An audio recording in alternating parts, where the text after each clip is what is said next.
Now, how are we going to define what we need to do within South Africa? Now, this is a very nice little figure that shows you the road mapping process. What you normally start off, you say, what are the trends and drivers for an industry within South Africa? What are the applications that we have to identify that can address these trends and drivers? I mentioned earlier job creation. I mentioned earlier poverty alleviation. Other things that are there is the health of society, communications.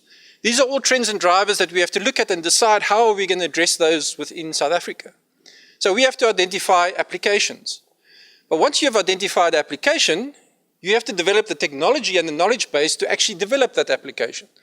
So that's that product that you develop. Maybe a diagnostic to pick up AIDS a lot earlier than what they're doing at the current moment. Maybe a diagnostic to determine when somebody has TB.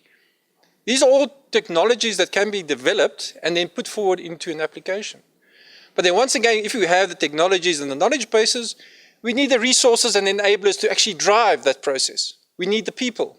We need the facilities. We need the funding. So if you look at this process, what you have is you say, but where do we want to go? That's the vision. Where does optics, where does photonics in South Africa have to be in 10, 15, 20 years' time? We can go do analysis and say, where are we now? What capabilities do we have in present? What are the areas that we are world-class expertise in? Where do we have people? Where do we have infrastructure? And what the roadmap process then does, it says, tries to bring those two things together. What do we want? Where are we now? Most important question, how do we get there? How can we utilize what we have at present to develop the vision in 20 years' time, 10 years' time? How can we bring that to life?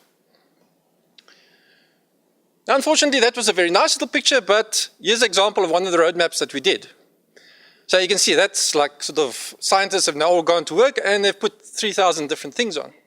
So what you now have to go do is you have to go analyze these results, and you'll see these little stickers there with little dots and whatever on. So what you do at the typical roadmap is you get everybody, you give them a little pile of stickers and you say, write your 3 best ideas down and go stick them up on the board. In that way, not one person dominates a conversation and says, I want this, and everybody else says, yes, that's a good idea. You give every single person the chance to put up his ideas. And what you do after that is you go and you analyze those ideas. You try and bring ideas together into groupings. You might find that, say, you have 5 people that are looking at various sensors for different applications.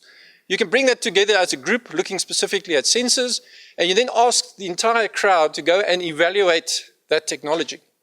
So those are those little stickers. Each person gets a little sticker afterwards, and you say, okay, of those 20 ideas that are there, go give the 3 that you like the most, go give them a sticker.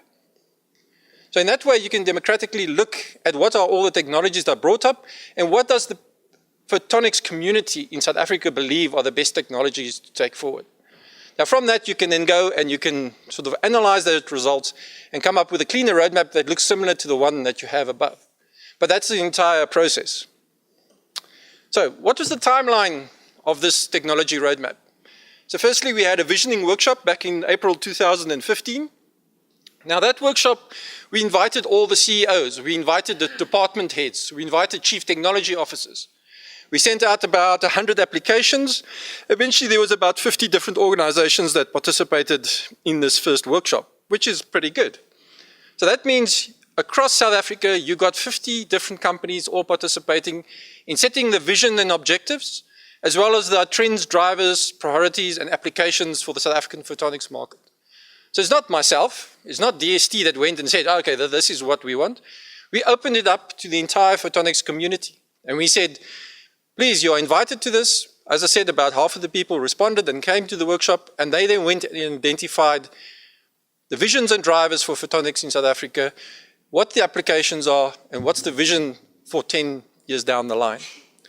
Following that, at the same time, we did a survey, everybody that attended, and we also sent out about 95 different surveys to different people, and we got the information from them to set up the baseline assessment. Now, the baseline assessment looks as the as-is situation in South Africa at the moment for photonics. So we said, okay, how large is your organization? What are you looking at? What are your key areas? And we gathered all that information together to do a baseline assessment. Because as we said in the previous thing, we have to know where we are at the moment. Because if we don't know where we are at the moment, it's very difficult to maybe define a vision for 10 years down the line. If that ability is available, it's easy to define. If it's not available, we have to really go and try and put a big effort in trying and create something new, which is maybe not available currently in South Africa. Following that, we did an applications workshop.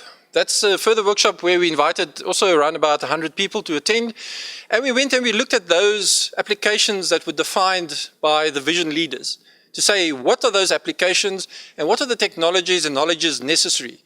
You might find that your CEO or your CTO has an idea, but maybe he doesn't know how that idea is going to be created. It's necessary that the chief researchers, the chief engineers, actually go and define whether that is possible.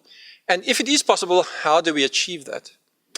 Following that, we had a validation workshop in December 2015, where we ensured alignment of the roadmap with the visions and objectives that were set up earlier. And currently, we are looking at the completion of the first draft roadmap. In 2016, I think on 29th of March, we have a presentation to DST. But even if you're looking at this process, and I'm talking to you now sitting here, is that this is not the final roadmap. If you want to give inputs to that roadmap, my contact details are going to be at the end there. If you want to come talk to me, you are more than welcome. We are currently putting the draft together, so if there's further input that you require, or you want to fill in the survey as well, maybe your CEO or CTO or department head didn't give you the survey or request your information, you're more than willing to contact me or ask me to maybe include some information, maybe some information that you have that's very important, maybe an area that we haven't identified as we go through this process. You're more than willing to talk to myself or any of the other team members. The idea from DST eventually with this is to have this as a living document. So the situation is going to change every year. They're not going to do this document and then go file it somewhere and then just leave it.